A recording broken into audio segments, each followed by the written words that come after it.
So with that said, I'll begin with a poem called Rican Woman Madness. Rican woman madness is just another word for love. She is born of the chains of slavery and the genocidal history of the Taino brushing furiously against the backdrop of Spanish barbarism. She is a fighter, warrior, blood oozes through her veins, fills her womb and exits woefully through the pounding of her heart. She will have no qualms about throwing out the man she loves if he comes swinging at her with a metaphoric machete of an evil tongue. No man who has loved a Rican woman can forget the wicked lustfulness and blessed grace of her sensuality. She makes love in the living. In her sacred land of hysterica, as we are often proclaimed, no human emotion is denied. All are welcome and pursued for the sheer pleasure of her sensation, rip-roaring from our toes to the end of our frizzified Rican hair. Rican woman's rage runs deep, but her love runs deeper. She is the sensibilities of the moon, sky, and earth combined. They penetrate into the very core of all life's natural existence, transmitting and receiving 1,000,001 universal vibrations, coming and going all at the same time. The Rican woman is a wild woman. It is true that she has been colonized by the rabid thieves who stole her land and twisted her history to unrecognizable proportions. But still and yet she refuses to be colonized in spirit, and she will surely kill to protect the integrity of the people's song. But be not the fool and make no mistakes. The Rican woman is about all things, life and death. The Rican woman does not hold her tongue. She will not permit you to toy with the passion of her existence. She refuses submission. She will speak loudly until she is buried underground, and then she will return to haunt you in your dreams.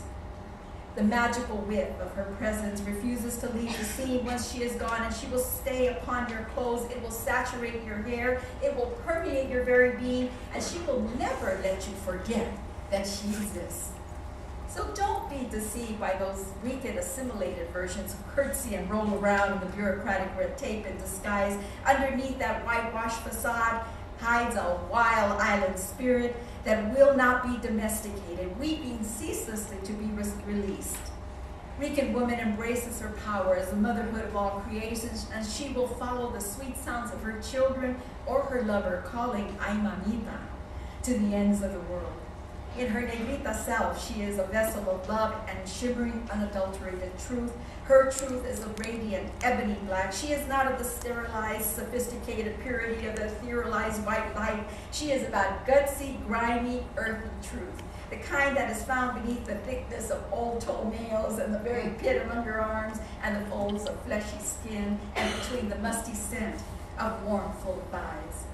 Hers is a truth of no return, no compromise that liberates and frees enslaved black and brown brothers and sisters who weep and pray to Yemeya and Chango in the dark.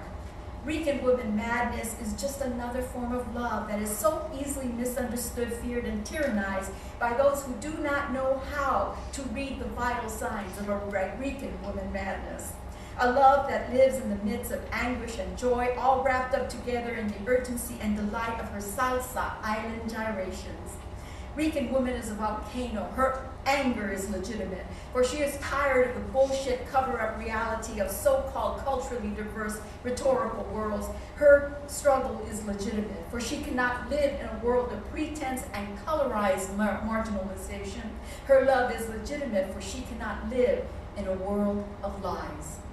Rican woman madness is just another word for love, a love that needs open, flowing life in all its shape and far-reaching dimensions, a love that will accept nothing but today and refuses to be appeased with translucent promises of tomorrow, a love that will no longer tolerate the forces of human cruelty and injustice, a redemptive love that is completely stripped naked and fully present just for the asking if you dare.